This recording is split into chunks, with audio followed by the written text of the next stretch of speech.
2025 March ആദ്യം തൊട്ട് തന്നെ മുസ്ലിങ്ങളെ സംബന്ധിച്ചിടത്തോളം റംസാൻ വ്രതം ആരംഭിക്കുകയാണ്.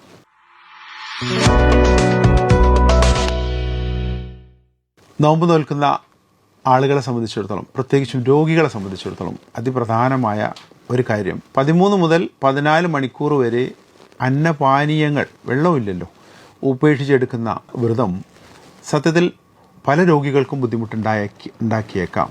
അതുകൊണ്ട് തന്നെ നിത്യവും ഗുളികകൾ കഴിക്കുന്ന, പ്രമേഹം, പ്രഷർ, കൊളസ്ട്രോൾ തുടങ്ങിയ മരുന്നുകൾ സ്ഥിരമായിട്ട് കഴിക്കുന്ന രോഗികൾ അതത് ഡോക്ടർമാരെ, പ്രത്യേകിച്ചും അവരെ നോക്കുന്ന ഡോക്ടേഴ്സിനെ, അവരുടെ ഫാമിലി ഡോക്ടേഴ്സിനെ കാണിച്ചിട്ട് അതിൻ്റെ അളവ് തിട്ടപ്പെടുത്തണം.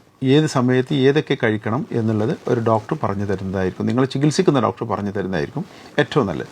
പ്രത്യേകിച്ചും ഇൻസുലിൻ്റെ കാര്യത്തിൽ ഏത് ഇൻസുലിൻ എടുക്കണം, അത്താഴം കഴിക്കുമ്പോൾ, അതല്ല നോമ്പ് തുറന്നുടനെ ഏത് ഇൻസുലിൻ എടുക്കണം, അങ്ങനെ ഇൻസുലിൻ എടുക്കേണ്ടതുണ്ടോ, അതിൻ്റെ അളവ് എത്രയായിരിക്കണം എന്ന് കൃത്യമായിട്ട് പറഞ്ഞു തരാൻ നിങ്ങളെ ചികിത്സിക്കുന്ന ഡോക്ടർക്ക് തന്നെയായിരിക്കും ഏറ്റവും നന്നായിട്ട് അറിയുക. അതുകൊണ്ട് സ്ഥിരമായിട്ട് നോമ്പെടുക്കുന്ന അല്ലെങ്കിൽ സ്ഥിരമായിട്ട് മരുന്നെടുക്കുന്ന രോഗികൾ പ്രത്യേകിച്ചും ഒരു ഡോക്ടറെ നോമ്പ് തുടങ്ങുന്നതിന് മുന്നേ ആയിട്ട് ഡോക്ടറുടെ നിർദ്ദേശം എടുത്തിരിക്കണം. രണ്ടാമതൊരു കാര്യം പറയാനുള്ളത്, ഈ നോമ്പിനെ സത്യത്തിൽ മാനസികമായും എന്ന് വെച്ചാൽ ആത്മീയമായും ശാരീരികമായും ശുദ്ധീകരിക്കാനുള്ളൊരു സമയമാണ്. അതുകൊണ്ട് തന്നെ പ്രമേഹ രോഗികൾ ഭക്ഷണം ശരിക്കും കൺട്രോൾ ചെയ്യണം. പ്രത്യേകിച്ചും മധുരം കൂടുതലുള്ള ഭക്ഷണങ്ങൾ, അല്ലെങ്കിൽ നോമ്പ് തുറന്ന ഉടനെ ജ്യൂസ് കുടിക്കുന്ന സമ്പ്രദായം, അല്ലെങ്കിൽ ഫ്രൂട്ട്സ് കൂടുതലായി കഴിക്കുന്ന സമ്പ്രദായം, നമ്മൾ ഇത്രയും സമയം 10-14 മണിക്കൂർ ഭക്ഷണം കഴിക്കാതിരുന്നല്ലോ, ഇനി ഒന്നിച്ചാവാം എന്നുള്ളൊരു ധാരണ മാറ്റണം. അതിന് പകരം എന്താണോ നമ്മൾ നോമ്പെടുത്ത് ഷുഗർ കുറഞ്ഞത്, അത് കുറഞ്ഞ തോതിൽ മാത്രം ഇൻക്രീസ് ചെയ്യാനുള്ള, അല്ലെങ്കിൽ കുറേശ്ശെ ഉയരാനുള്ള സംവിധാനം ഉണ്ടാക്കാൻ പാടുള്ളൂ. പെട്ടെന്നുള്ള ഭക്ഷണം കഴിവിൻ്റെ പരമാവധി ഒഴിവാക്കുക. രാത്രി പരമാവധി കാർബോഹൈഡ്രേറ്റ്സ് അടങ്ങിയിട്ടുള്ള ഭക്ഷണങ്ങൾ കഴിവിൻ്റെ പരമാവധി ഒഴിവാക്കുക. ഇറച്ചിയോ മീനോ കഴിക്കുന്നതിൽ വിരോധമില്ല, പക്ഷേ കാർബോഹൈഡ്രേറ്റ് അടങ്ങിയിട്ടുള്ള ഫുഡ് കഴിവിൻ്റെ പരമാവധി കുറക്കണം. അതേപോലെ തന്നെ രാത്രിയിൽ ശ്രദ്ധിക്കാനുള്ളത്, രാത്രി കഴിക്കുന്ന ഗുളികകൾ, പ്രത്യേകിച്ചും ഭക്ഷണത്തിന് മുമ്പ് കഴിക്കുന്ന ഗുളികകളുണ്ടെങ്കിൽ അത് അത്താഴത്തിന് തൊട്ട് മുന്നേയായിട്ട് കഴിക്കണം. നോമ്പ് തുറന്നുടനെ കാല് വയറ്റിൽ എന്ത് ഗുളികയാണെങ്കിലും കഴിക്കരുത്. എന്തെങ്കിലും വെള്ളം കുടിച്ചതിന് ശേഷം മാത്രമേ ഗുളികകൾ കഴിക്കാൻ പാടുള്ളൂ. ഇത്രയും കാര്യങ്ങൾ പ്രത്യേകം ശ്രദ്ധിക്കാം.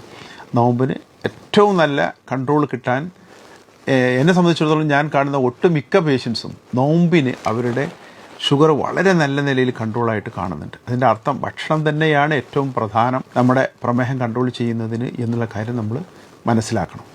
മറ്റൊന്ന്, പ്രമേഹമുള്ളവർ അല്ലെങ്കിൽ പ്രമേഹത്തിന് മരുന്ന് കഴിക്കുന്നവർ, ഈ ചൂട് കൂടുതലുള്ള സമയമാണ് ഈ മാർച്ച്. അതുകൊണ്ട് തന്നെ നിർജ്ജലീകരണം, ഡീഹൈഡ്രേഷൻ, ഇത് സംഭവിക്കാൻ നല്ല സാധ്യതയുണ്ട്. അതുകൊണ്ട് നോമ്പെടുക്കുന്ന ഒരാളും നല്ല വെയിലത്ത് ജോലി ചെയ്യാൻ പാടില്ല, അല്ലെങ്കിൽ കഠിന ശാരീരിക അധ്വാനം വരുന്ന രീതിയിലുള്ള ജോലികളിലൊന്നും ഏർപ്പെടാൻ പാടില്ല. ഡീഹൈഡ്രേഷൻ സംഭവിച്ചാൽ ബുദ്ധിമുട്ട് വരും. ഡീഹൈഡ്രേഷൻ സംഭവിച്ചാൽ നമ്മൾ ഈ പറയുന്ന പോലെയൊന്നുമല്ല, കോംപ്ലിക്കേഷൻസ്, ഹാർട്ട് അറ്റാക്ക് വരാം, തലച്ചോറിലേക്ക് രക്തം ബ്ലോക്ക് വരാം, എല്ലാം വരാൻ സാധ്യതയുണ്ട്. അതുകൊണ്ട് ഡീഹൈഡ്രേഷൻ ഇല്ലാതെ സൂക്ഷിക്കണം. മൂന്നാമത്, ധാരാളം വെള്ളം കുടിക്കുക എന്നുള്ളതാണ്. നോമ്പ് തുടങ്ങുന്നതിൻ്റെ മുന്നേയും നോമ്പ് തുറന്ന ഉടനെയും നല്ലപോലെ ആ സമയത്ത്, പകൽ സമയത്ത് വെള്ളം ശരീരത്തിൽ ഇല്ലാതിരുന്നത് അത് തിരിച്ച് എത്തിക്കുന്ന രീതിയിലുള്ള വെള്ളം കുടി സംവിധാനം കൂട്ടണം.